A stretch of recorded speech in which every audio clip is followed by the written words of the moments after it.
Hai,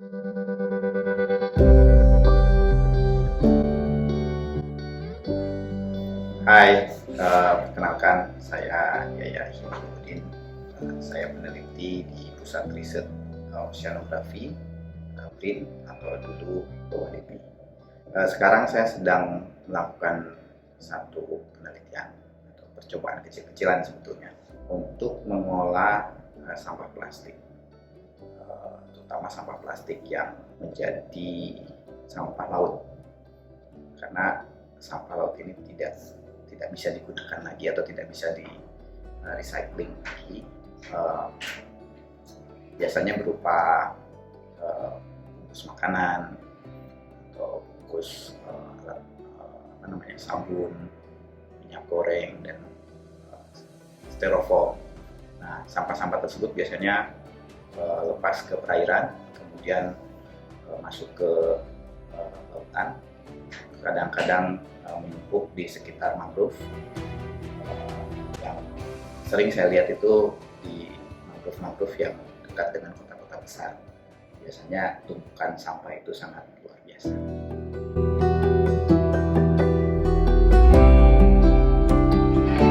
Saya memanfaatkan sampah tersebut untuk membuat yang kami istilahkan interlocking brick. Jadi sederhananya saya membuat bata atau blok yang dia bisa disusun sedemikian rupa tanpa perlu perekat, tanpa perlu semen. Jadi nanti disusun seperti halnya Lego, dia akan saling mengunci, dan kalau misalkan ini bisa kita gunakan untuk berbagai tujuan, untuk bahan konstruksi. Bisa itu untuk di daratan untuk rumah, atau mungkin untuk tanggul untuk mencegah longsor. Bisa juga kalau di laut untuk sebagai dam, pelindung pantai, atau bahkan bisa kita gunakan sebagai substrat untuk tumbuhnya karang pada saat kita melakukan restorasi terumbu karang. Ya, jadi untuk membuat interlocking brick itu ada beberapa alat yang dijadikan dari ada yang pertama alat penghancur plastik. Terus yang kedua untuk mencampur dan melelehkan dengan campuran dengan bahan yang lain. Itu kita namakannya mixer lah, hot mixer lah kurang lebih. Nah, terus yang ketiga alat untuk mencetak sesuai dengan kebutuhan bentuknya. Nah, saya mungkin akan jelaskan dulu yang alat pertama. Alat pertama itu alat penghancur plastik. Sebetulnya semua plastik bisa kita hancurkan alat ini. Nah, cuma dalam hal ini kita fokus di plastik-plastik yang sudah dianggap tidak laku untuk dijual, di recycle. Nah, ini alatnya sangat simple. Sebetulnya prinsipnya ada mesin penggerak, kemudian ada bagian pisau untuk menghancurkan plastiknya. Jadi nanti plastik yang akan dihancurkan itu masuk ke situ.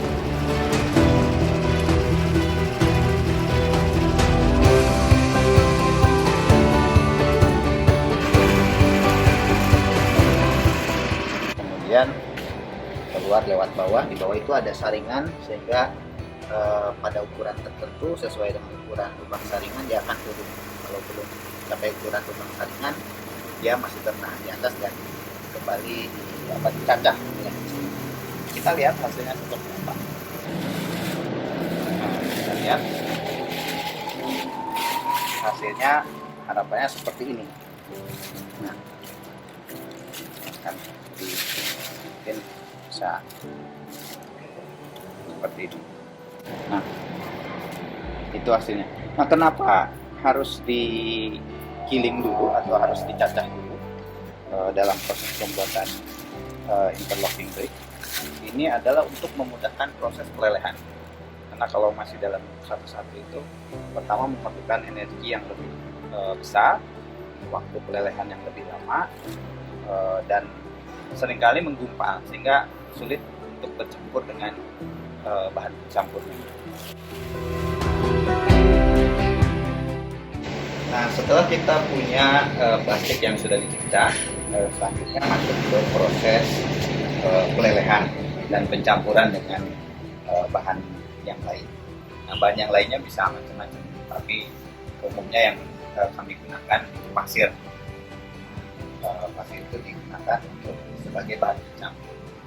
Nah, ini pada prinsipnya mesin ini hanya memanaskan dan mengaduk sehingga terbentuk adonan antara plastik yang sudah leleh dengan bahan pencampurnya. Sebagai contoh, ini pasir putih ya, pasir laut. Nah, ini mesin penggeraknya ini lagi tidak dipasang ini. Jadi di sini ada gear yang menyambungkan dengan rantai ke sini. Nanti ini akan berputar seperti ini, mengaduk sambil di bawahnya dipanaskan. Nah, seperti itu. Sehingga kalau sudah jadi adonan yang cukup matang, itu cukup homogen antara plastik dan pencampurnya, itu nanti si hasilnya akan dikeluarkan lewat pintu bawah ini. Nah, sambil diaduk terus nanti akan keluar dan ditampung langsung ke cetakan. Nah, untuk sementara cetakannya kurang langsung